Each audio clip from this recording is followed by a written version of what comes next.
আজ আমরা কথা বলবো রাসায়নিক সার কিভাবে তৈরি করা হয়, আর এই রাসায়নিক সার জমিতে কেন ইউজ করা হয়, তাছাড়া এই সার কিভাবে ম্যানুফ্যাকচার করা হয়, তার সাথে আমরা জমিতে যেভাবে সার দিয়ে থাকি ওটা কি সঠিক পদ্ধতি, সঠিক নিয়ম কি? এখনকার দিনে রাসায়নিক সার কেন এত বেশি ব্যবহার করা হয়? তো জমি থেকে নিয়ে ফ্যাক্টরির পুরো প্রসেস এই ভিডিওতে আছে, তাই ভিডিওটি শেষ পর্যন্ত দেখুন, তাহলে আপনি সম্পূর্ণ ইনফরমেশন সঠিকভাবে পাবেন। তো সার বা ফার্টিলাইজার বোঝার আগে একটা কনসেপ্ট ভালো করে জেনে নিন। তো ইউরিয়া যেটা হয় ওটা নাইট্রোজেনের অনেক বড় উৎস, এর থেকে আপনি 46% নাইট্রোজেন পেয়ে যাবেন। ফসফরাস এবং পটাশের জন্য আমরা ড্যাপ ইউজ করি, তো নাইট্রোজেন যেটা হয় ওটা অনেক বড় ভূমিকা পালন করে। কোনো উদ্ভিদ বেশি বড় হওয়ার জন্য হতে পারে সেটা উদ্ভিদের শরীরে প্রোটিন তৈরি করা অথবা ক্লোরোফিল ফিল্ড আপ করা, এটা নাইট্রোজেনের কাজ হয়ে থাকে। আর ক্লোরোফিল সাহায্য করে সূর্যের রশ্মিকে খাবারে পরিণত করতে। তো এই সমস্ত কাজে নাইট্রোজেন অনেক বড় ভূমিকা পালন করে। তাছাড়া পুরো পৃথিবীতে 78% নাইট্রোজেন পাওয়া যায়, তার সাথে 21% অক্সিজেন এবং বাদবাকি 1% অন্যান্য গ্যাস থাকে। এত পরিমাণ নাইট্রোজেন থাকা সত্ত্বেও আমাদের ফসলগুলোকে অ্যাডিশনাল নাইট্রোজেন সাপ্লাই দেওয়ার দরকার পড়ে, আর যেগুলো গাছের জড়ের সাহায্যে বডিতে প্রবেশ করে। ওই নাইট্রোজেনের জন্য ইউরিয়া দরকার পড়ে। এবার চলুন আপনাকে দেখাই এই ইউরিয়া কিভাবে করা হয়। যেমনটা আমি আপনাদের বললাম যে ইউরিয়ার মধ্যে নাইট্রোজেন থাকে, আর যেহেতু নাইট্রোজেন গ্যাস হয়ে থাকে, যেটাকে লিকুইড এবং সলিডে কনভার্ট করা অনেক কষ্টকর হয়ে থাকে। আর এটা কিন্তু অনেক কমপ্লিকেটেড একটা প্রসেস, যার জন্য বড় বড় ফ্যাক্টরি তৈরি করা হয়েছে। ইন্ডিয়া তো এখন 80% ইউরিয়া নিজেরা তৈরি করে, বাদ বাকি 20% বাইরের দেশ থেকে সাপ্লাই করা হয়। তো যেমনটা আমি আপনাদের বলেছি, ইউরিয়ার মধ্যে নাইট্রোজেন গ্যাস থাকে, আর এই নাইট্রোজেন গ্যাস এক্সট্রাক্ট করা হয় নর্মাল এনভায়রনমেন্ট থেকে, তার সাথে পানি থেকে এক্সট্রাক্ট করা হয় হাইড্রোজেন। এই দুটো গ্যাসের বন্ডিং করা হয় এবং তৈরি হয়ে যায় অ্যামোনিয়া। এবারে এই অ্যামোনিয়া গ্যাসকে রিঅ্যাক্ট করানো হয় কার্বন ডাই অক্সাইড গ্যাসের সাথে। কার্বন ডাই অক্সাইড গ্যাসকেও আপনি ন্যাচারাল গ্যাস থেকে এক্সট্রাক্ট করতে পারবেন অথবা এনভায়রনমেন্ট থেকেও নিতে পারবেন। এই সমস্ত ফর্মুলাগুলো সিনথেসাইজ করানো হয় একটা বিশাল বড় সিনথেসাইজারের মধ্যে। এই রিয়াকশান অনেক থার্মিক হয়ে থাকে, অর্থাৎ এর থেকে অনেক হিট প্রডিউস হয়, আর এই টেম্পারেচারকে এর পরের প্রসেসের জন্য ইউজ করা হয়। এবার এটাকে ঠান্ডা করা হয়, আর এতে যে পানি থাকে সেটাকে ভাপ করে উড়িয়ে দেওয়া হয়। এর ফলে কনসেন্ট্রেটেড অ্যামোনিয়ার কার্বনেট তৈরি করে যায়। এবার এই ফর্মুলাকে ফ্যাক্টরিতে পাঠানো হয়, যার থেকে ইউরিয়া তৈরি করা হবে। আপনারা হয়তো দেখে থাকবেন ইউরিয়ার ছোট ছোট দানার হয়ে থাকে।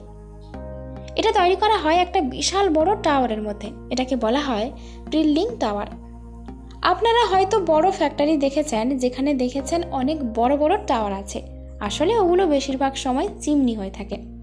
আর যার কাজ এটা হয়ে থাকে যে ফ্যাক্টরির ভিতরে নোংরা ধোঁয়া বাইরে এনভায়রনমেন্টে ছেড়ে দেওয়া। সরকারের আইন অনুসারে একটা নির্দিষ্ট হিটের পরে ঠান্ডা করে কিন্তু ছাড়তে হয় এটি। তো যাই হোক, সামনের প্রসেসের জন্য অনেক বড় বড় চিমনি তৈরি করা হয়। তো এই প্রসেসের জন্য ড্রিলিং টাওয়ার তৈরি করা হয়, আর এর ভেতর কেমিক্যাল স্প্রে করা হয়। আর স্প্রে করার একটা বড় কারণ হলো, যখনই চিমনির ওপর থেকে কেমিক্যাল স্প্রে করা হয়, নিজে থেকে ঠান্ডা হাওয়া চলার কারণে এটা খুবই তাড়াতাড়ি শক্ত হয়ে যায়। এবার ওর ছোট ছোট বল তৈরি হয়ে যায়, আর ওই বল টাওয়ারের নিচে কালেক্ট হয়ে যায়।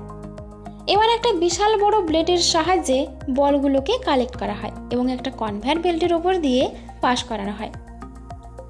এবার চলে আসি ফ্যাক্টরির অন্য ভাগে, যেখানে এতে নিম কোটিং করা হয়।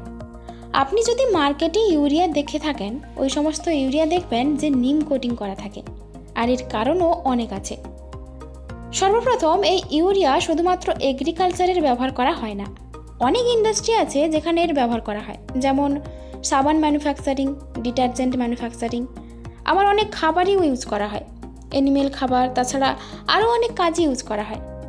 তো গভর্নমেন্ট ইউরিয়ার ওপর অনেক সাবসিডি দিয়ে থাকে। প্রায় 280 টাকাতে 45 কেজির ব্যাগ পাওয়া যায়। তো এই সমস্ত ইউরিয়া যেন কমার্শিয়ালি ইউজ না করা যায়, সেই জন্য এতে নিমের স্প্রে করা হয়। এর কারণ হলো নিম স্প্রে করার কারণে এটা অন্য কোনো প্রসেসে ইউজ করা যাবে না।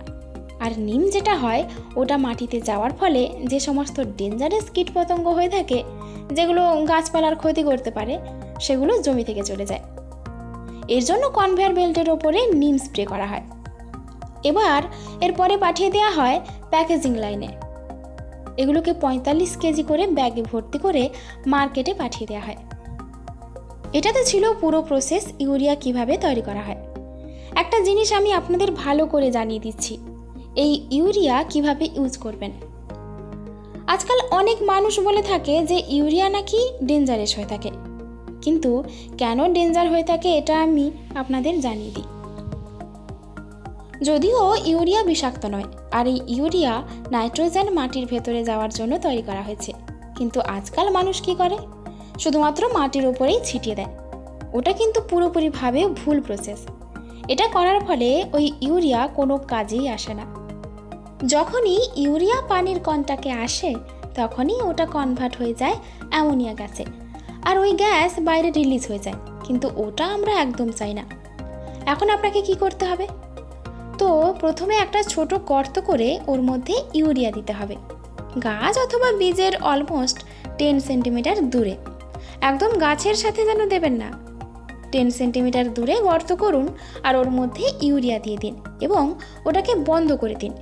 এবার ওর ওপরে পানি দিন।